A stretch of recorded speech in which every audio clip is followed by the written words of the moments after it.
हम घर में मौजूद बहुत सी चीज़ों को बेकार समझकर फेंक देते हैं, लेकिन इन बेकार चीज़ों को भी हम अपने इस्तेमाल में ला सकते हैं। आज इसी एक ट्रिक को मैं आपके साथ शेयर करूंगी, जिसको आप इस घर में मौजूद बॉटल के साथ ही बनाएंगे। मैं आपको बताऊंगी कि किस तरह से आप अपने स्नैक्स को खूबसूरत बना सकते हैं, किस तरह से आप अपने स्नैक्स को तैयार कर सकते हैं। बिस्मिल्लाहिर्रहमानिर्रहीम, अस्सलाम वालेकुम नाज़रीन सामीन, welcome back to my channel. मैं हूं फौजिया अली और आप देख रहे हैं फूड आर्ट। तो आज की इस एक्साइटिंग सी एपिसोड को आपने मिस बिल्कुल भी नहीं करना, एंड तक मेरी वीडियो को देखना है ताकि आपको समझ में आए कि इस स्नैक को किस तरह से तैयार करना है। तो चलें इस रेसिपी को स्टार्ट करते हैं। इसके लिए सबसे पहले हम एक पैन में 1 कप के करीब पानी लेंगे। इस कप को आप मेजरिंग कप के तौर पर इस्तेमाल करेंगे। घर में मौजूद ये आम कप है जिसके साथ मैंने पानी को मेजर किया है। तो इसके साथ मैं इसमें 1 टीस्पून नमक और 1 टीस्पून ही इसमें ऑयल ऐड करूँगी और इसको अच्छे से डिज़ोल्व कर लूँगी। फ्लेम को मीडियम टू लो ही रखना है, फ्लेम को तेज़ नहीं रखना है। अब इस तरह से जब ये पानी में डिज़ोल्व हो जाए नमक और ऑयल, तो इसमें अब जो चीज़ मैं शामिल करूँगी वो सूजी है। तो सूजी भी मैंने उसी कप के साथ मेजर की है जिस कप के साथ मैंने पानी इसमें ऐड किया था। तो इस तरह से सूजी को मेजर किया है, और सूजी आपने इसमें फ़ौरन ही एक दफ़ा नहीं डाल देनी, बल्कि थोड़ी थोड़ी करके हम इसमें ऐड करते चले जाएंगे। अगर आप पूरी ही एक दफ़ा डाल देंगे तो इसके लम्स बन जाएंगे और आपसे ये हैंडल नहीं हो पाएगी। तो इसको आराम आराम से आपने थोड़ी थोड़ी देर के बाद इसमें ऐड शामिल करते जाना है और इसको हिलाते जाना है। अब इस तरह से जो हमारा फ्लेम है, अब मैंने इसको लो कर दिया है और उसी लो फ्लेम पर अब इसको मैं मिक्स करूँगी। और ये आप आहिस्ता आहिस्ता इसको मिक्स करते चले जाएंगे और इसको अच्छी तरह से मैश करेंगे स्पैचुला के साथ। तो इसके जो दाने हैं, जो सूजी के दाने हैं, वो भी अच्छे से इसमें मैश हो जाएंगे। इसको हमने पूरा नहीं पकाना है, इसको ब्राउन नहीं करना है, तो इस बात का आपने ख्याल रखना है। 2 से 3 मिनट लगेंगे और सूजी पैंदा छोड़ देगी तो इट मीन्स कि ये बिल्कुल रेडी है। अब फ्लेम को ऑफ़ करेंगे और उसको इसी में छोड़ देंगे और इसी में इसको ठंडा होने के लिए रख देंगे। 3 से 4 मिनट इसको इसी तरह से रखेंगे और ये रूम टेम्परेचर पर आ जाएगी। अब इसका नेक्स्ट स्टेप हम जो करेंगे, उसमें अब हमने एक बाउल लेना है और बाउल में जो सूजी है उसको हमने डाल देना है। 3 से 4 मिनट आपने इसको इस तरह से रहने देना है ताकि थोड़ी सी ठंडी हो जाए। अब इसमें जो नेक्स्ट चीज़ ऐड करनी है वो ये आलू हैं। आलू मेरे पास 2 हैं जिसको मैंने बॉईल कर लिया है, और अब इसको मैं इसमें ग्रेट करूँगी। ग्रेट करके डालने का फ़ायदा ये होता है कि इसमें लम्स बाकी नहीं रहते। आप चाहें तो अगर गर्म आलू है अगर आपके पास, उसको आप हाथों से भी मैश कर सकते हैं। इस तरह आप इसमें जो चीज़ें ऐड करनी है उसमें सिर्फ आप 1 टीस्पून के करीब कुटी हुई लाल मिर्च ऐड करेंगे, और धनिया के पत्ते हैं आप इसमें ऐड करेंगे। अगर आपके पास मेथी है, खुश्क मेथी है, तो वो भी आप इसमें शामिल कर सकते हैं। इसके साथ अब जो नेक्स्ट चीज़ मैं ऐड करूँगी वो अजवाइन है। अजवाइन मैंने हाफ़ टी स्पून के करीब शामिल किया है। बस ये 2 से 3 चीज़ें ही इसमें डालेंगे, इसी से ये बड़ा बेहतरीन स्नैक तैयार होगा। अब इन चीज़ों को अच्छे से मिक्स कर लेना है ताकि तमाम मसाले सही से मिक्स हो जाएं। चूँकि सूजी अभी थोड़ी सी रूम टेम्परेचर पर है तो ये मसाले अच्छी तरह इसमें मिक्स हो जाएंगे। अब इसको जब हमने मिक्स कर लिया है तो 5 मिनट की रेस्ट देनी है, और उसके बाद इस तरह से हथेली पर ऑयल लगाना है।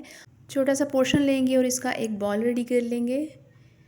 मेहमान आपके घर में अचानक आ जाते हैं, या आप अपने बच्चों के लिए बना रहे हैं टी टाइम स्नैक्स के लिए, ये बेहतरीन रेसिपी है।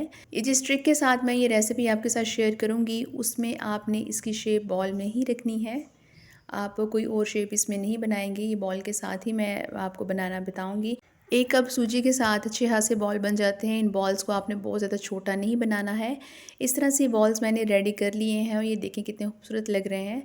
अब वो वाली ट्रिक यहाँ पर इस्तेमाल करेंगे जो मैंने आपके साथ शेयर की थी। तो वो ट्रिक ये है कि इस बॉटल के ढक्कन को आपने उतार देना है और यहाँ पर हम ऑयल थोड़ा सा लगाएंगे। इस तरह से आपने उंगली की मदद से ऑयल लगाना है इसके ऊपर, और अब इसके साथ इसको जो हमने बॉल तैयार किया है उसको प्रेस करेंगे, थोड़ा सा हल्का सा प्रेस करेंगे, और इस तरह से इसको आप छोड़ देंगे और ये देखें एक मशरूम की शक्ल तैयार हो जाएगी।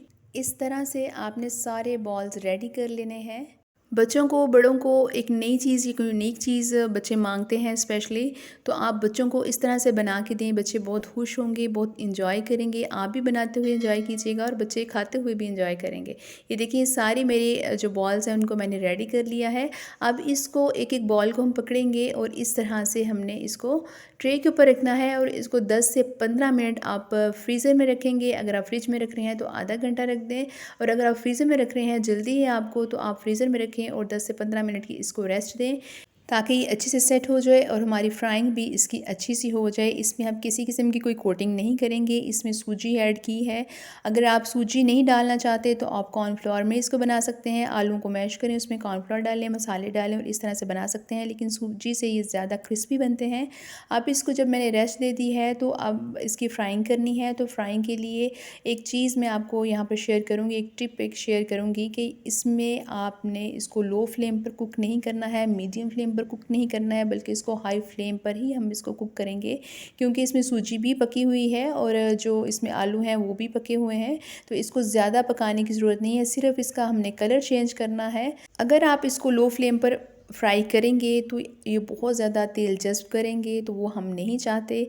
इसको बिल्कुल भी हमने ऑयली नहीं बनाना है। इस आप ट्रिप को ज़रूर याद रखिएगा जब आपने स्नैक्स तैयार करने हैं। ये बहुत क्रिस्पी तैयार हुए थे, घर वालों ने बहुत पसंद किए थे, बच्चे बहुत ज़्यादा एक्साइटेड थे। चीज़ें भी वही हैं जो घर में मौजूद होती हैं, मसाले भी वही हैं जो रेगुलर हमारे खानों में इस्तेमाल होते हैं। सिर्फ छोटी सी एक ट्रिक आपने इस्तेमाल करनी है और बेहतरीन स्नैक्स आपने बच्चों के लिए तैयार कर लेने हैं। खानों में मेहनत तो होती है, लेकिन अगर आप उसमें वेरिएशंस करेंगे तो आपकी मेहनत आपके घर वालों को भी नज़र आएगी और वो इसको अप्रिशिएट भी करेंगे और उनको करना भी चाहिए। अपने घर की ख़वातीन से आप अच्छे अच्छे खाने खाना चाहते हैं तो बेहतर यही है कि आप इस टिप को भी फॉलो करें कि आप उनकी ज़्यादा से ज़्यादा तारीफ़ किया करें, ज़्यादा से ज़्यादा अप्रिशिएट किया करें, ताकि आपको वो अच्छी अच्छी वेरिएशंस के साथ बेहतरीन खाने खिलाएं। उम्मीद है आपको मेरी ये रेसिपी पसंद आई होगी। अगर आई है तो मुझे भी इसका फ़ीडबैक ज़रूर दीजिएगा और मुझे भी अप्रिशिएट कर दीजिएगा, ताकि मैं आपके लिए भी अच्छी अच्छी और बेहतरीन खाने लेकर आऊँ, बेहतरीन वेरिएशंस के साथ मज़ीद वीडियोस लेकर आऊँ। अल्लाह ने चाहा तो एक नई रेसिपी के साथ आपकी खिदमत में फिर हाज़िर होंगी। तब तक अपना और अपने प्यारों का बहुत सा ख्याल रखें। अल्लाह हाफ़िज़।